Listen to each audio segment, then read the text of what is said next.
I started the recording. Okay, perfect.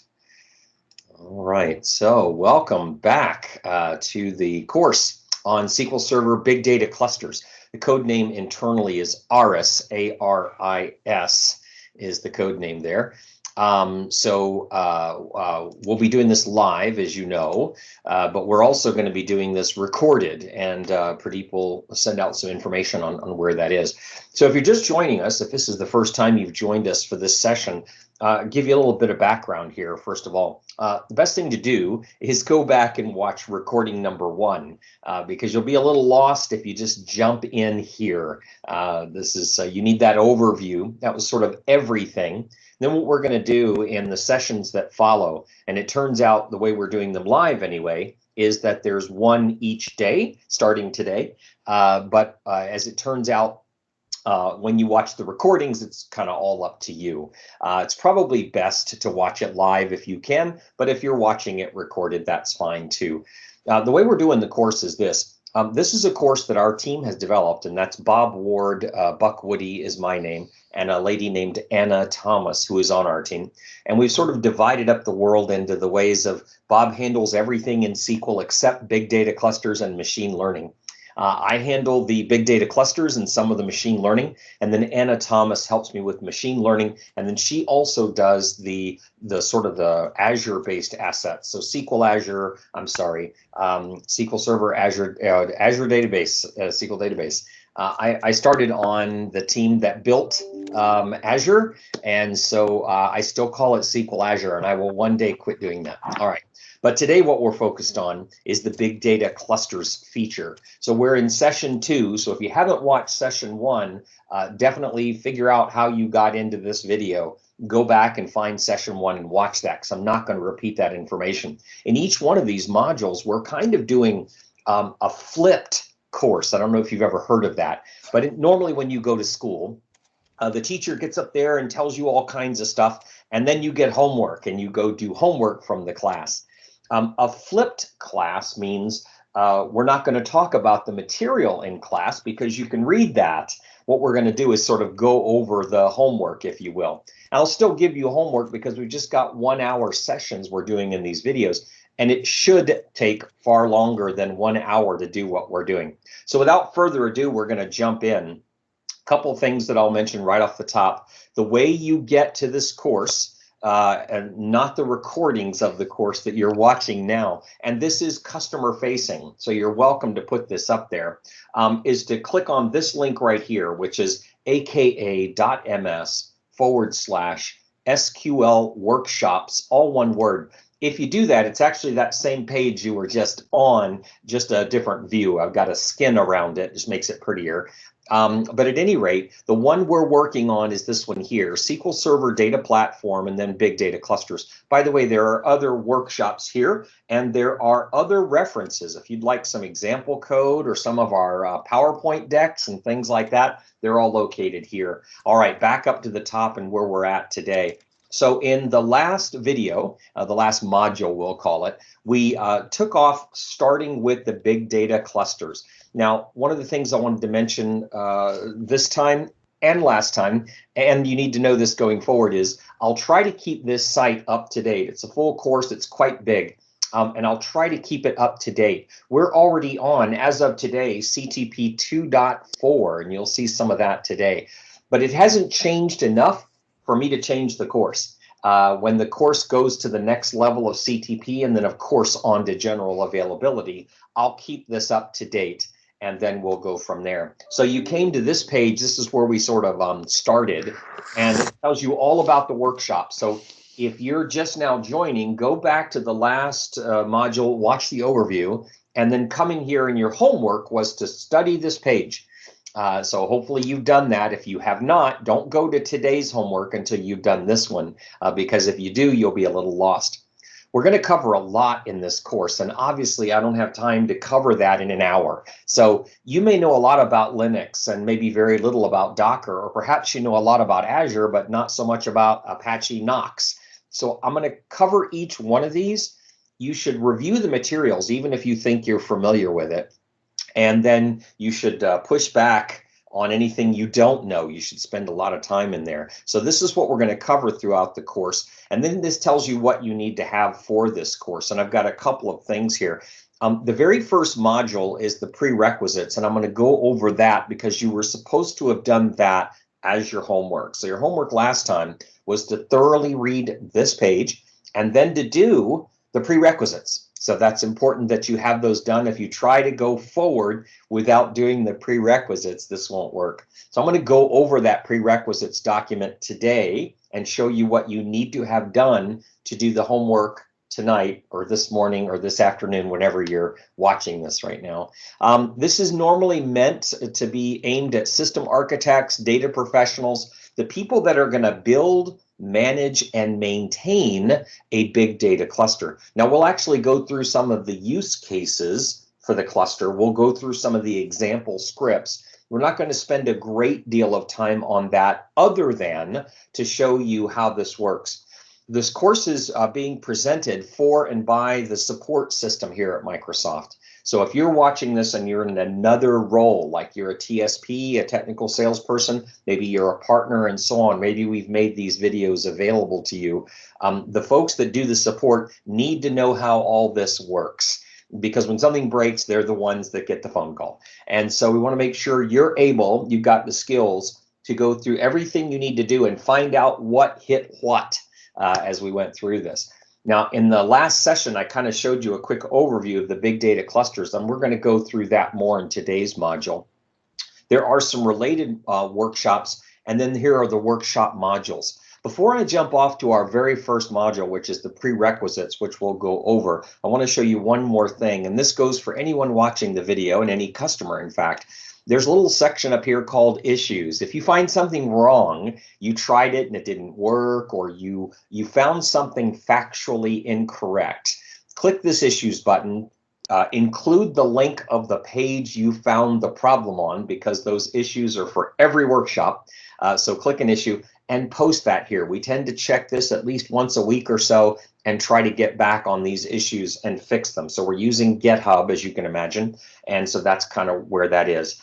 And this is how this is related. Also on that very first page, the AKA MS SQL Workshops page, it tells you how to clone or copy this entire repository, which will get you all of the workshops, or how to just get one of them. So hopefully that will help you with a couple of questions we got last time. So now let's jump right in and get started today. And I'm going to go over some of these prerequisites. Now, I'm not going to make you do them as live as we're going through. You were supposed to have done that. What I'm going to do is explain the modules that we're going through today rather than do the modules. So there's more material here than we have time to get through today, but I'll explain what you need to do. Again, this is a flipped class, meaning you're going to go off and read the module later. The 1 hour a day will be useful, but the hands-on is really going to be how you're going to learn. So let's jump right into the prerequisites. Just simply click this button here, and then you should have done this last time, but we'll go over it regardless. Again, once I rev a page, I'll change the number that you see here. At the moment, it's still good enough. However, even if you did these prerequisites, you have to fix something. I did that on purpose for the course today. So if you followed along with the instructions from before, you need to do something, and I'll tell you why, because it will become important to know this is probably what's going to break. And just so you're aware, installing and setting up the big data clusters is, well, it's complicated. We're making it better. There'll be a much, much different user experience when we go GA, general availability. So everything you're seeing here is sort of a very manual process at the moment, and that's okay. It's going to get better, and we're going to next finish as much as we can, like we always do. But for the moment, you're going to have to install it with a series of scripts and steps, and that's kind of common. All right, so I explained what this is. If you need a Windows 10 workstation, we provide that. I talked about that in the last module. And then here's what the requirements are. Now, interestingly enough, this is actually changed. You probably won't need that level if you're using the new script, which I'll explain in a moment. We install a much smaller environment for Kubernetes in the latest releases. for testing and so on. And we'll talk about sizing later, but the idea is you probably won't need that. I'm going to go ahead and leave $100 in there just in case. Where you'll run into issues is if your client or students have already used up their free subscription and they don't have an MSDN subscription and they don't have Azure through their work and they don't want to pay for it. That's going to be a problem because you have to use Azure to do what we're doing in this case. Now, there are other ways to install Kubernetes, and we'll talk about that in just a bit. So then you need some credentials, and by now you should have gotten an email that says what the credentials are. When you get to the installation part, there's a button you click and a form you fill out that says, hey, I'd like to try this, and we'll send you the credentials you're going to need in a bit. For the course I'm teaching live, we've mailed you those credentials. If you don't have those, just check with Pradeep. He's got those available for you. If you're watching this later or you're a partner or someone else, you'll need to fill out that EA, the early adopter panel, so that we provide you. We're trying to make sure that we've got capacity, that we can support you and so on. That's why we're making you go through this process. So that's the first thing you need to know. The other thing you need to know is about this course. You can't skip anything. I don't have any fluff in this course anywhere. Everything is important. So don't think, oh, I know all about that, I'm just going to move on. You need to click every link. You need to do every step. If you don't do the steps in order, it will not work. If you try to change anything, it will not work. Guaranteed. We're having a very controlled environment. Now, what we're going to get to at some point, hopefully, is a box. I can click a button and you have an environment where you can play. But at the moment, you need to follow these instructions. All right, all that being said. And we'll talk about all the different things you have. First thing we have people do is set up their Azure account. And I'm assuming for this audience, and if you're a partner or a CSS or a TSP, you have that. The next thing you have to do is request the credentials that we just talked about. And that's done here. You click that button and there's a site, and kind of that's where that will go. And then, you know, that's the way that kind of works. And then you put in that information. By the way, I need to change this. This says the SQL Bits 2019 workshop. That was the workshop that we did for the conference there in the United Kingdom in the 2019. So I will post myself a bug. You wanna let's try that. Let's just do that live. I'm gonna copy the link. I'm gonna go to issues, and I'm gonna say, hey, I got a new issue here. Change SQL bits to new registration. And there we go. And then I'm just going to leave a comment. I'm going to say on this page, Control V, change from SQL bits.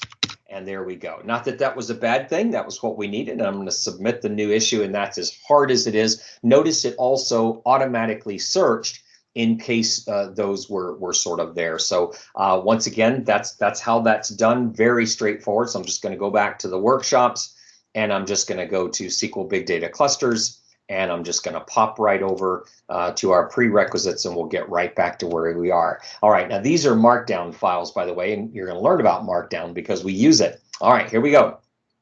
So we've got the Azure account, we've got the sign up, and we've got the prepare your workstation. Now, the first thing I do is I'm making sure we do this from Windows. You can actually do this from Linux and even a Mac. This will all work, but I need to teach, so I'm limiting it to the Windows environment. We're at Microsoft, and I'm assuming everybody's got Windows, and I've even provided you a free VM to do that. So if you're using Apple's or Linux, you can download one of those VMs. We have Parallels, we have VirtualBox, and you can use it there. Once that's done and you go into production, now you're back on a different operating system. But we're going to stay in Windows. And the very first thing I do is I go ahead and grab the Windows Update modules. Now, again, this is supposed to be for a test environment. So if you've got a system that needs to run through testing before you're allowed, you got to be certified, or you're not allowed to be an admin, you need to go get the virtual machine so you can do the work. So this is the first part. So I go grab the Windows Update, and this may take some time. It's going to download everything, make you reboot, do all that stuff, but you have to do it. If you don't, this is what I've tested with. and you have a problem, I'll say, do you have all your updates? And if you say, well, I didn't do that part because I don't need to, then I'll say, then you need to go do that. That's the first thing. I'm going to be kind of harsh on you there. The next thing I do is I go get the Chocolaty package manager. What in the world is that? Well, if you're not familiar with package managers, inside the Windows world, we've always used setup packages. We double click a setup or an install.cmd or something like that. And when we double click those, a graphical program starts up and it does all kinds of things. It makes entries in the registry, it does things to the hard drive, and it installs a bunch of files somewhere. That's what those do. That's a kind of a package, but there are things around that like dependencies. Whenever we install SQL Server, we do the checks. You remember how we do that? And it goes through and says, do you have this and do you have that? And if you don't, I got to put the .NET framework in and all that sort of things. Those dependencies, that install program is kind of a package manager, but it's built for a piece of code. In the Linux world and the Unix world, way before that, we had these ideas of programs that would package things up inside certain flavors of Linux. That's RPM, Red Hat Package Manager is what that originally stood for, or YUM, YUM, or apt-get was another one. So there was all kinds of package managers. They would grab software from wherever it was, grab all the dependencies it said it had to have, check your system, and do the work to install the software, all from the command line, no GUI. So that went on for a long time, and that's an awesome way to do it. And Windows people were used to their graphical tool. And at some point, somebody said, you know what, I kind of like that idea and love to have it on Windows. And so they wrote a thing called Chocolaty.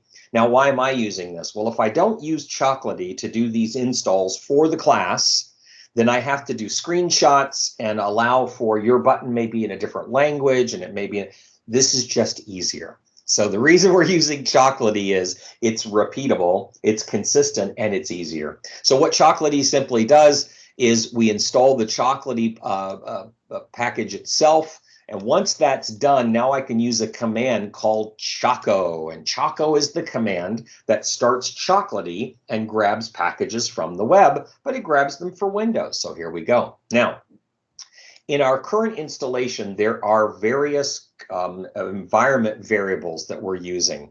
And these are things that we have put up into the environment in Windows, and we do the same thing in a Mac or Linux. That have a lot of information about how this thing's going to be installed. Those are normally done inside the registry in Windows. We don't often have environment variables anymore. But for the CTPs, we're still using a lot of those. We're slowly bleeding them off. And so the reason why is I take this link is that I want you to go out, click the link, and you'll see that there are various things you need to set, and it'll tell you what to do. So I will, within the documentation, often point, or rather in the course, point to the documentation, because the documentation will be newer than I update here. So that's why that's done that way. All right. The variables for name, password, and email are, you get those once you get the EAP. All right, I've got there, note that in production, you'll set these permanently using control panel or registry command or something. We're going to handle that. It's probably going to be a document set panel. You fill out, hit a button, all that'll be taken care of. All right, so that's the first thing. The next thing is you need to have the very latest Azure command line interface. Now here's the deal. You need to have the very latest one if you're a Microsoft person. There is a particular behavior. If you're having a problem deploying your cluster, more than likely you've got an older version of the Azure CLI program. Go update it. It's a good idea when you're doing a new installation of the big data cluster to go ahead and run through these steps again. Won't hurt to have the latest stuff. All right, once that's done, that'll bring down a Microsoft installer file. Unfortunately, no Choco for that just yet, so that one's still a graphical. Take the defaults. The next thing you might want to get is we need Python, and you want Python version 3, and we'll talk more about Python later, but Python comes in two big versions, 2 and 3. We don't use 2 anymore, but some people still do, so it's still around. So we want to make sure we get 3, so we Choco install Python, and we're going to be using Python to do the installation itself, so you need it. The next thing you don't actually need, it's Git, G-I-T. There's a couple reasons I have you install Git. One is you should have Git. The second reason is you can use Git to get this course, and that's another good reason. But the third good reason is that it provides a shell, which is a command line environment called Bash, B-A-S-H, Born Again Shell, B-O-U-R-N-E for the gentleman that developed it. Bash will allow you to type Linux-like commands in Windows. Now, you can install a Linux subsystem on Windows and all that, and I've done that. There we go. All right. Now, if you've already got Python installed, you may need to go find it. In Windows, that command is where Python. And you may want to type where Python 3 as well, just to make sure you know where that is. All right. So now we have Python installed and it's ready to go. And Chocolaty normally handles setting the path, so you can just type the word Python. But if it doesn't, I've got a link. Again, nothing is wasted. You should open every link to show how you add the environment variables to get to that path. All right, the next thing you're going to need is the Kubernetes CLI, and this gives you this kubectl program. And we're going to talk about installation, by the way, in great detail later, but that installation has more to do with the cluster itself. This is just the prereqs. You need this just to get started. This is just the cost of doing business. All right. Once you've got the Kubernetes environment, you're going to see what that is today, or control program. You need the SQL Server control program. This is, I'm not sure how it's properly pronounced. I call that kubectl. People find that kind of funny, but that's the way I pronounce it. And of course, I call this one SQLctl because of that. So at any rate, to do this, we've got the upgrade of our Kubernetes. We've got to make sure it's at the latest version. And we're going to uninstall msctl. And if you're on SQL Server CTP 2.3, you need to uninstall this. And if you will notice, if you did this work and you're like, yeah, I did that for the prereqs, I actually need you to do it again. I need you to uninstall the msctl. I need you to uninstall that. And then I need you to reinstall msctl because I've changed the version. Why did I do that? Because the scripts and the documentation are currently pointing to 2.4, but my documentation had 2.3.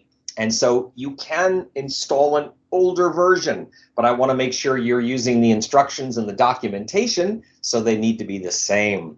I did not rev the entire course to 2.4 yet, so this is the only change. So one more time, even if you did the prereqs, I need you to go redo this section right here. That's the msctl program. So we put that out on the web in a GitHub. This pulls it all down and puts it on your computer. The kubectl is going to control Kubernetes. The msctl is going to control SQL on Kubernetes. That's the way that's going to work. All right. From there, we're going to go ahead and pull down Azure Data Studio. Once again, no Choco for that just yet that I'm aware of. That might change. If there is, post a link up there for me and tell me, hey, there is. Here it is. And I will test that. And we'll be using the Azure Data Studio tool quite a bit. And we'll talk about that in more depth. And then what we'll do is we'll go re-update Windows. Now, there's one more thing I want you to do, and we're going to talk about how you control your system with the tools. But one of the things I want you to do is I want you to go get the preview of the SQL Server 2019 extensions for Azure Data Studio. And I'll show you how to do that in the documentation in a bit. If you don't see that, look that up, SQL Server 2019 preview, Azure Data Studio, and install it. And the way you do that, by the way, is you would open up Azure Data Studio, you download this file, you'll get a pointer to that file if you do a web search, then come into File and Install Extension from a Visix package. And you'll click that button, you'll go find the Visix package, and once you do, you'll double click where it is, and it will install here, and it'll ask you to restart or update your Data Studio. All right, so there we go. There's that. All right, now we're ready for today. Half hour in, haven't done anything. We're just getting ready to do things. All right, here we go. Here's today's module in our flipped class. So you have to have done those prereqs before any of this will sort of work. All right, here we go. The first place we start is talking about all the ingredients you're going to use. For this audience in particular, this is more important then the stuff about Spark and doing cool machine language stuff, that's our machine learning stuff. That's great, and we'll see that, but the pieces are actually far more important to you. Let me explain why. We're going to be writing on a lot of things. An operating system, Docker, Kubernetes, Spark. There's a lot of things you need to know before you ever get to SQL Server. So this is actually the longest module in the course, is this one. So of all the ones you're taking, this is the one you'll need to know the best, but I'm going to walk you through it so we're good to go. On every page, I say, hey, make sure you go do the prerequisites. Don't start until you do that, and there you go. Now, if you have not watched Module 1 and you're trying to jump into Module 2 here with us, go back and watch Module 1. Otherwise, this might not make a lot of sense. So as you recall from Module 1, I went through the industry sectors and so on. I won't redo that today for time's sake. Notice I have links throughout the course. Here's one such as Hadoop.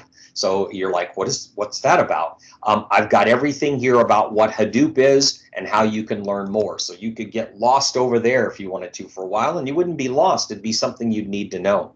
Whenever you see this symbol, this is something you're supposed to go do. So I want you to do this as well. And what you're going to do is you're going to open a web browser, and any professional notes or resources you use at work, like OneNote is the thing I use the most. Then I want you to spend at least 5 minutes looking for the terms big data, machine learning, top, and the name of your industry. So it would look something like this. I'm just going to hover over this and grab this one. Let's say you work in a hospital, or your customer does. You'd like to know where they might be using this big data. You right click and simply say search Bing. We all know to search Bing for hospital big data. We come in here and we see, let me just kind of zoom in on this a bit.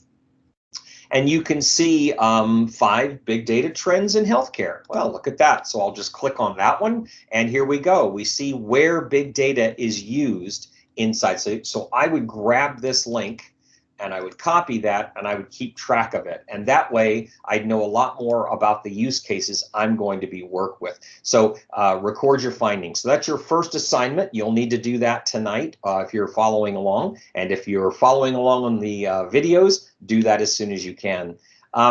Next, what I do is I introduce our sample database called Wide World Importers. I always say worldwide, and it's Wide World Importers. I think we did that to make sure we stayed away from names and so on.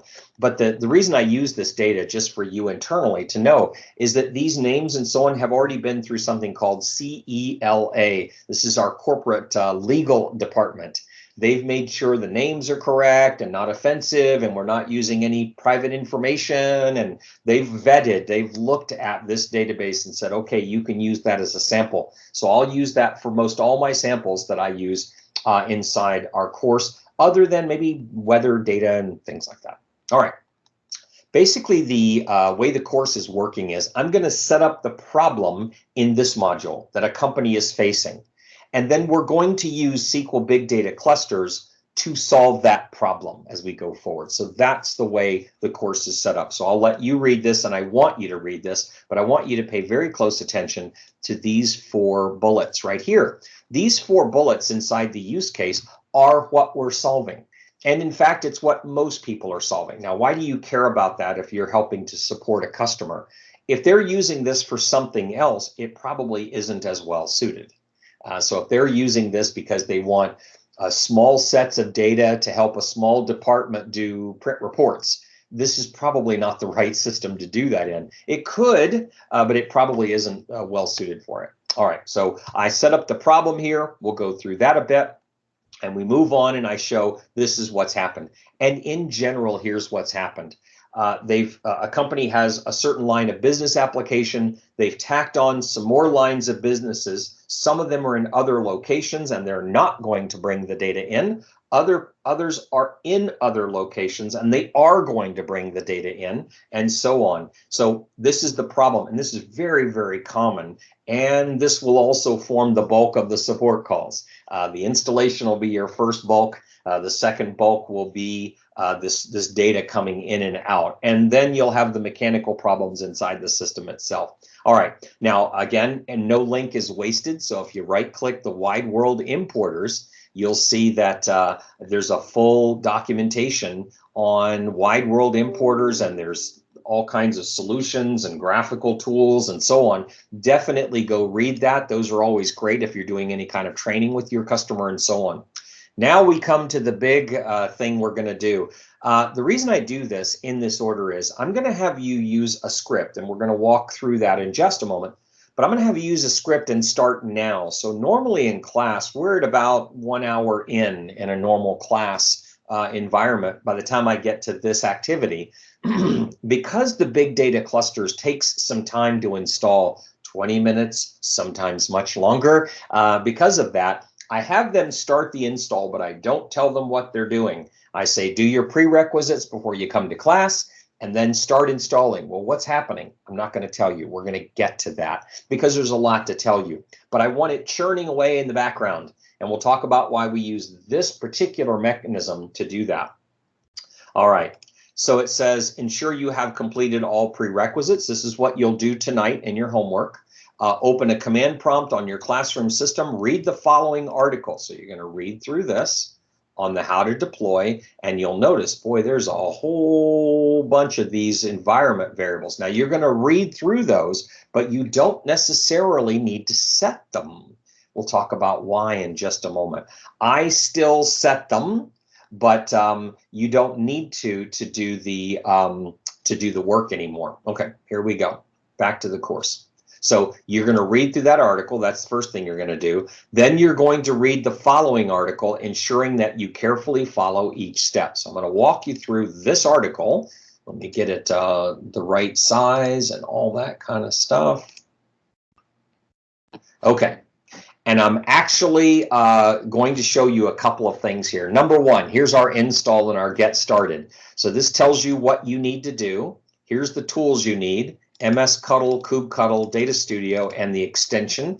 And we've already done that. We've already gone through that. If you did not do the extension, this will tell you how to do it. Okay. You can read through the rest of these, but don't do these and don't do the load sample data. Do follow the tools, which is here, tells you how to do everything. Install MS-Cuttle, that's here. And again, this is in the prerequisites. However, if you haven't done them, go through these two. And then we come to two sections. We've got a deployment script and a deployment guidance. All right, so the deployment script assumes a few things. It assumes you've done the prerequisites like I've laid out. It assumes you're going to use Windows or Linux. And it also assumes that you're going to use the Azure Kubernetes service. Now, I haven't talked about what Kubernetes is yet, but it assumes you're using a service, that you're not installing Kubernetes locally. So that's important to note that these scripts do this. These do not assume that. They assume you are using Azure Kubernetes, or a program called kubeadm, or a program called Minikube. So we're going to stick with the scripts for this course, and I'm going to walk you through what it's doing, and then you're going to give it a go. It may fail. If it does, delete everything, and I'll show you how to do that and start again. And then you can go through there. Here we go. Let me zoom in even more because it's very important that you're able to see kind of what we're doing. However, you can go to my document here and just click the last bullet right here, and you'll be on the same page. But let me show you that on the screen. We're just going to walk through this. All right. AKS is only one option for hosting Kubernetes, right? So I showed you the other two, kubeadm and Minikube. The question immediately comes up here: can I install this on something that's my own Kubernetes that I did with KubeSpray, or maybe I'm on Amazon, or maybe I'm on OpenShift?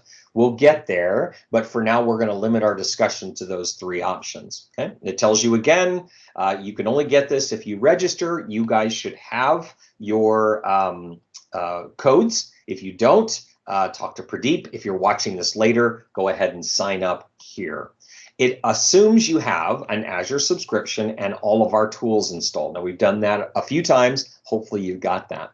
Now, the first thing you'll need to do is you'll need to log into your account, and we need to use the CLI to do that, the command line interface, and it needs to be at the latest version.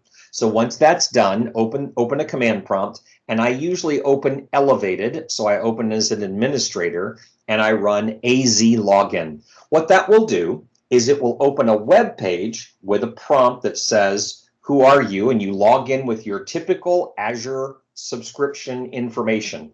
So if you're using a personal account on MSDN, do that one. If you're using the one from Microsoft, do that one. You have to be able to create assets in Azure or this won't work. You've got to be able to create assets in certain regions or this won't work. We'll come to that. Now, what this does is this is going to hide all the stuff I'm going to show you later for installing manually. This hides all that, and it hides it within a script we have, a Python script that's running Python 3 called Deploy SQL Big Data AKS. So it just bundles up everything. Highly advise, if you're good with Python, for you to open that file and take a look at what's happening. You're like, oh, okay, that's what they're doing. Do note that we rev this all the time during CTP. That's why I need you to go back and uninstall if you already have it. Even if you did it yesterday, do it again today if you're going to install today. That's the way that works. So the first thing you need to do is go get it. And so what I recommend you do is run the curl command. That stands for command line URL, I think. So it lets you talk to web pages, but from the command line. And this says get an output file of this. So you'll need to know where that is. I always change directories to a temp directory or something. So when I run this, I know exactly where it put it. And then it says this is what I need to go get. And it's simply going to another GitHub that we have out there, and it's getting the latest deployment script. So if you go to that location, you can see that script, or you can simply curl it down. It's very small onto your hard drive. All right, here we go. And then it's really difficult. You simply run it. All right, here we go. If you've got Python 2 and 3, and here's what I do. I try 3 first, Python 3 and the thing I do, and if that fails, then I just type Python. That way I know kind of where I'm at. You're always safer typing the 3 and it failing than you are typing the 2 and having all these random errors start showing up because you may not be aware of what else has installed Python on your computer. There may be a lot of Python versions on your computer, so this will help you with that. Now, again, you need to go through the prerequisites because one of the things that you do is you upgrade the PIP, PIP, or PIP3 program, which installs the package manager, yet another package manager for Python. So that has to have been done in the prereq. So again, if you skip anything, things don't work. All right, here we go. All this is going to do is run, and it's going to start asking you some questions. The first thing it's going to ask you is your subscription ID. I've got a command line running here. Let me go see if it's doing anything. No, it's still busy doing something else. Let me do this real quick for you. And I'm going to run this in Ubuntu, just on my subsystem. The reason why I'm running Ubuntu to show you this is because I'm running Minikube on my local system. So if I make changes to the Kubernetes environment on my local system, I then can't talk to AKS because it points to one direction or the other. Well, I can, but it takes a little work. So I've just installed Ubuntu on my laptop, just using the Windows 10 store, and I'm doing everything from there. That way I can have one environment in Ubuntu and one in Windows at the same time. So we'll do an AZ login. And when I do my AZ login, it automatically pops up, or will, I hope, a box that says sign into your account. And so I'll sign into that and it says, yay, it worked. And then once you do that, you'll be redirected from here and it'll find all the subscriptions. Now I'm going to hide that before you see it because you could screen grab and grab my numbers. I don't want you to grab my numbers. You're going to get 2 things. You're going to get a name of a subscription, a long name of a subscription, and then a number. That number, the one you want to deploy in, that's this one.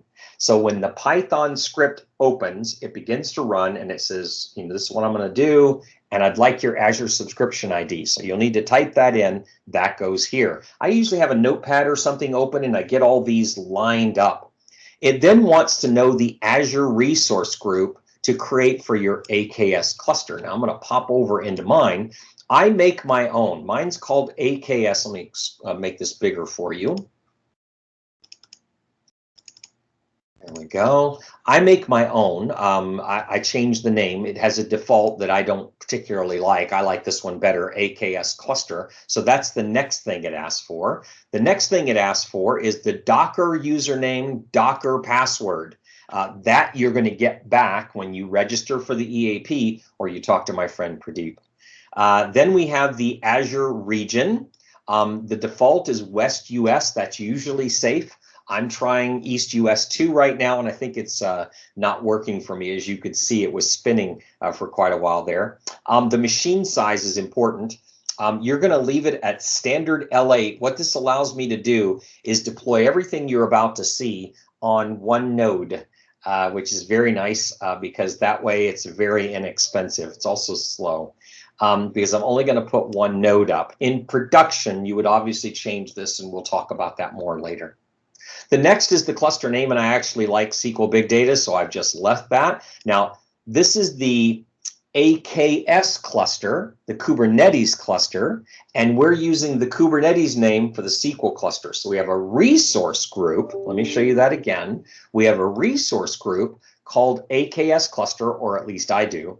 And within that, I've got a cluster for Azure Kubernetes called SQL Big Data. So once I deploy, I'll show you kind of what I do from here.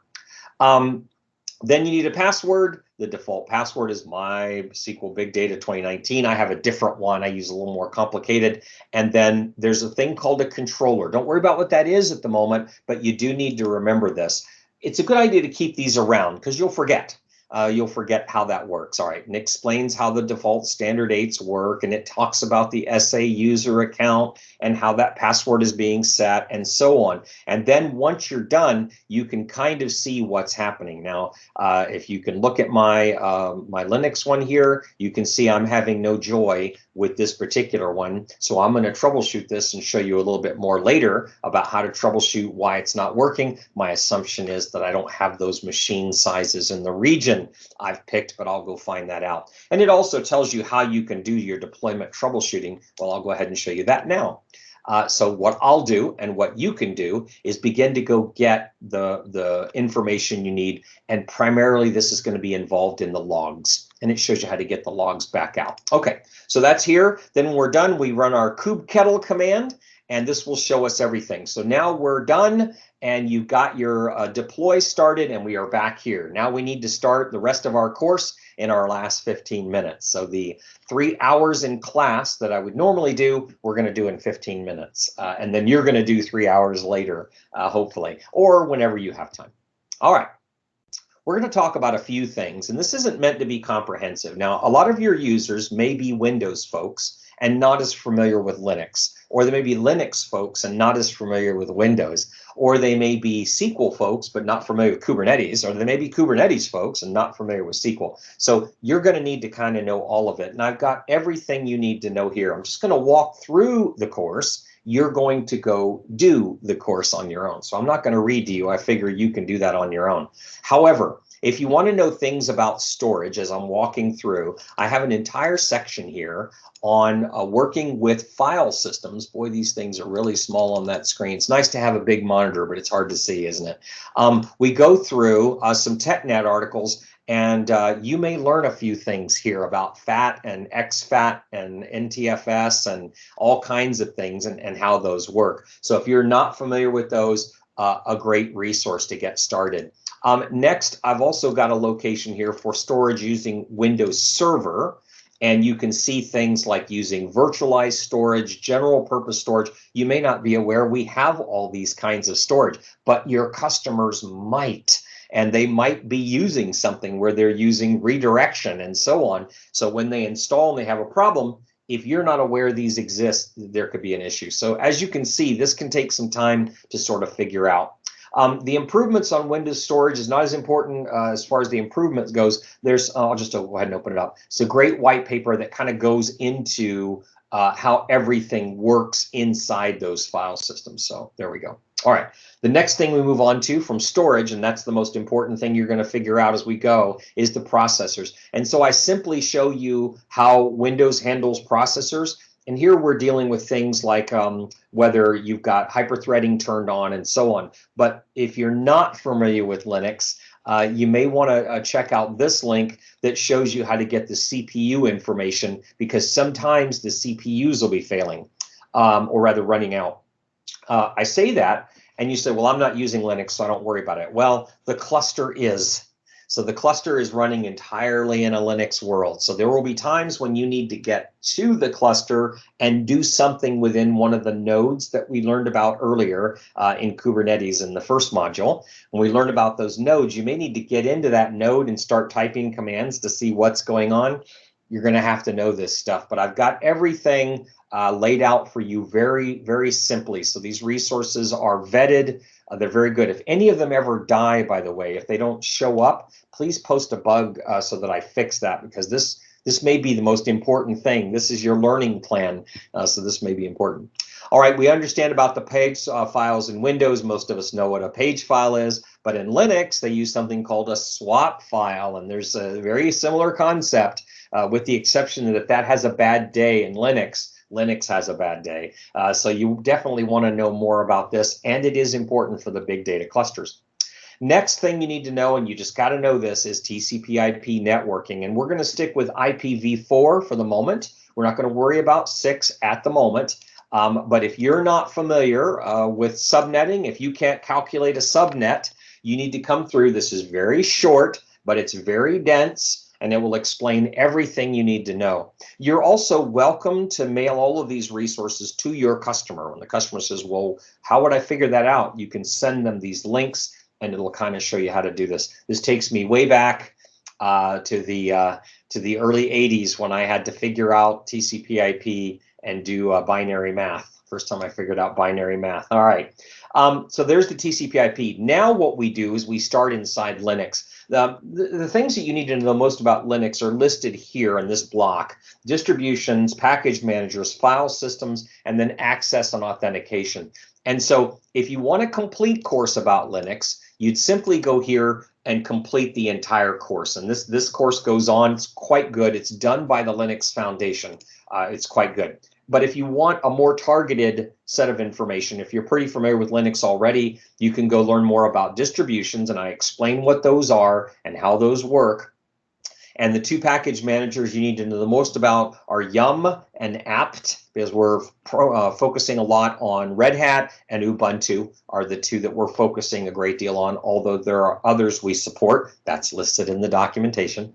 And how to figure out file systems. The big mystery inside, or interesting thing inside Linux, is that everything is a file system. The memory is actually a directory. The CPU is actually a directory.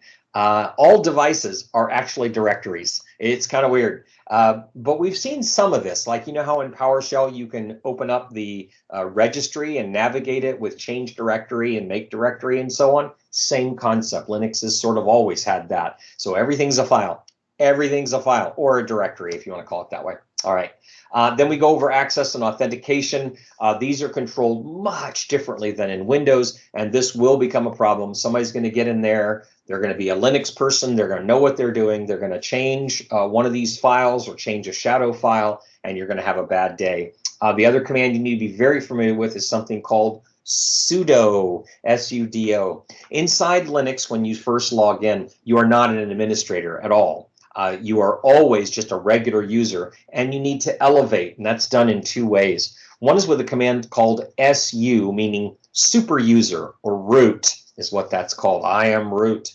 But basically what this is doing is making you the root. That's considered bad form, because you can do really bad things. You can delete files that are currently being used and so on inside Linux, and so you can trash your whole system.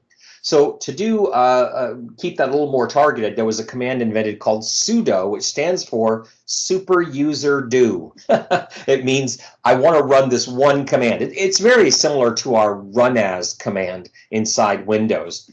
Sudo is how you'll do most everything that you'll work with inside Linux. Okay, so that's the main concepts you need to get in your head. So if you're new at Linux, you got to go learn this. If you're very new at Linux, I'd recommend you go ahead and take a little time and go through the course on edX. It's free. If you're pretty good with Linux and you've done a few things here and there, make sure you go through these resources and know them cold. And then these are the commands that you'll use almost all the time. These are the ones I'm finding myself using inside big data clusters, and there are the following. Man is just help. You should always know how to get help. So it's not used in big data clusters, but you should know. It stands for manual. All the commands on Linux are very short because they had to deal with very, very limited memory spaces back in my day. So they're very short, even to save the character space of the command itself. Another one's called cat. And this means categorize or catalog something out to a device, a screen or a printer. So this is like our type command. CD is change directory, but there is no chdir, although you could make one. There's chgrp, which stands for change group. Chown, and this stands for change owner. Very common to happen. It means to take ownership of a file like we do inside Windows. CP is copy, DF is disk free, and the one you really want to do is DF space -H, which stands for make this human readable. It means put it into gigabytes and so on. I don't know how many of you can calculate byte math, but I'm not very good at that. So DF is very important. You'll use this a lot. It's one of the number one things that happens is people fill up their space inside a pod, and then it can't come up anymore.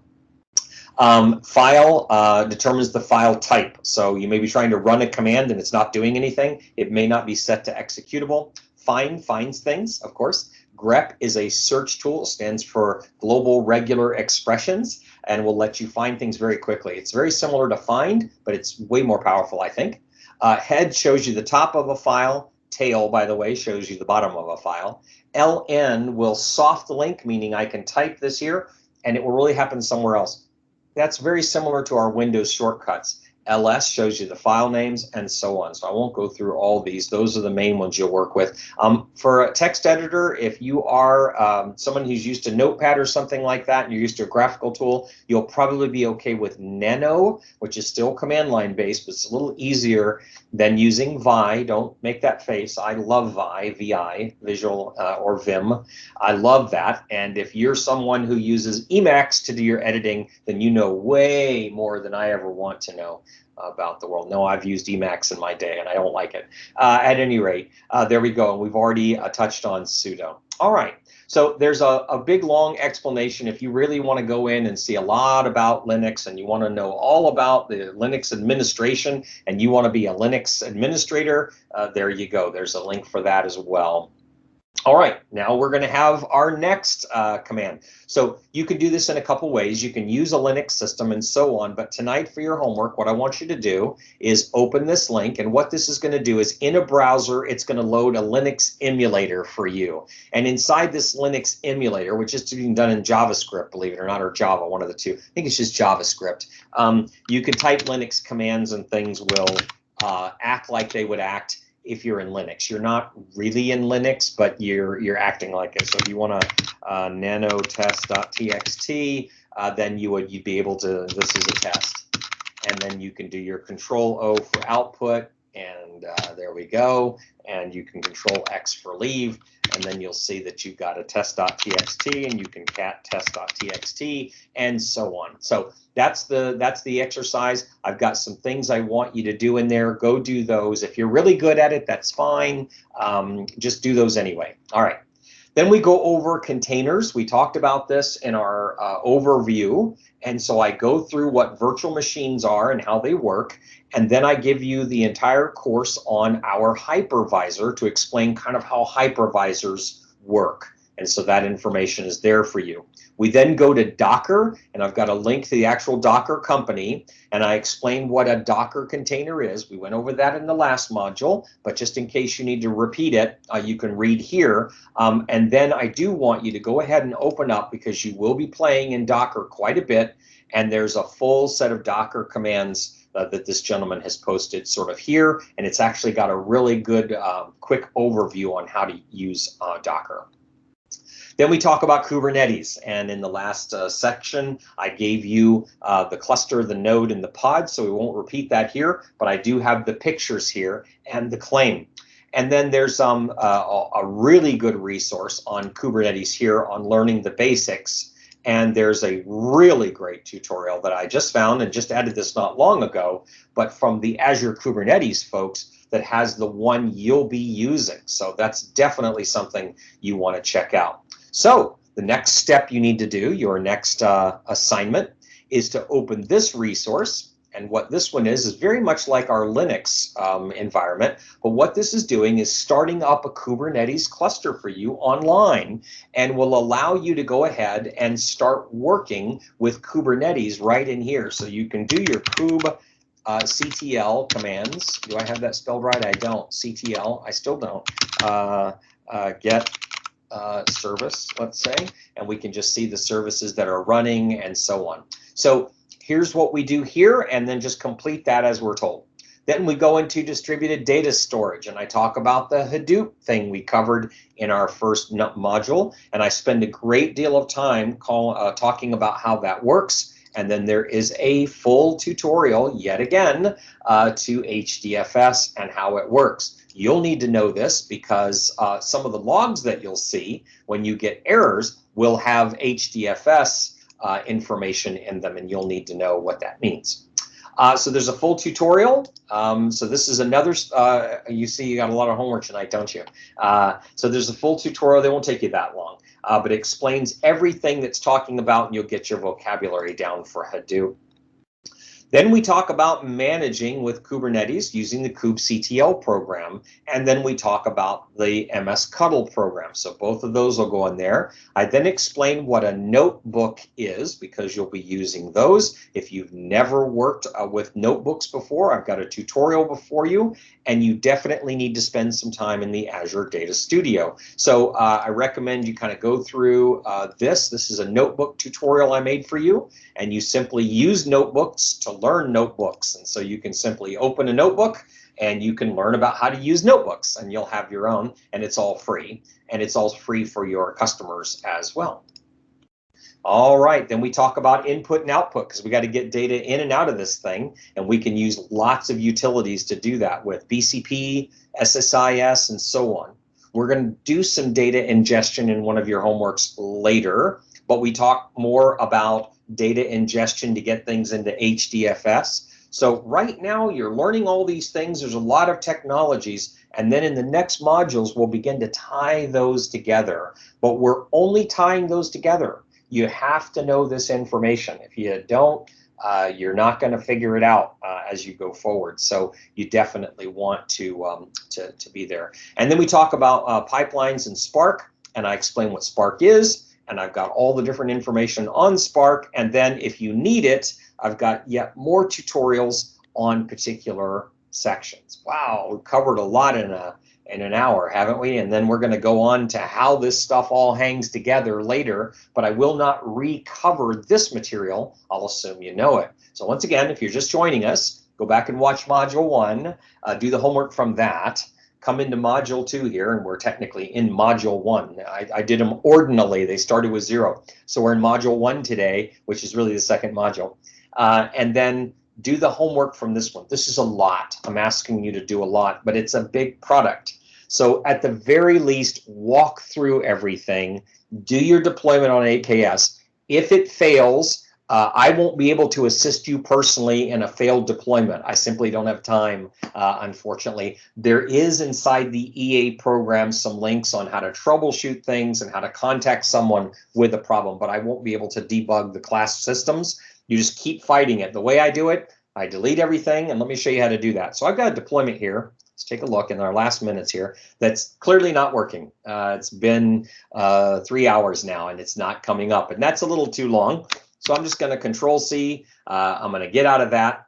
I've got my cluster set for myself, and you'll read this in the documentation, but I'm going to go unset my cluster so I don't, oops, I'm going to go unset my cluster so I don't have any.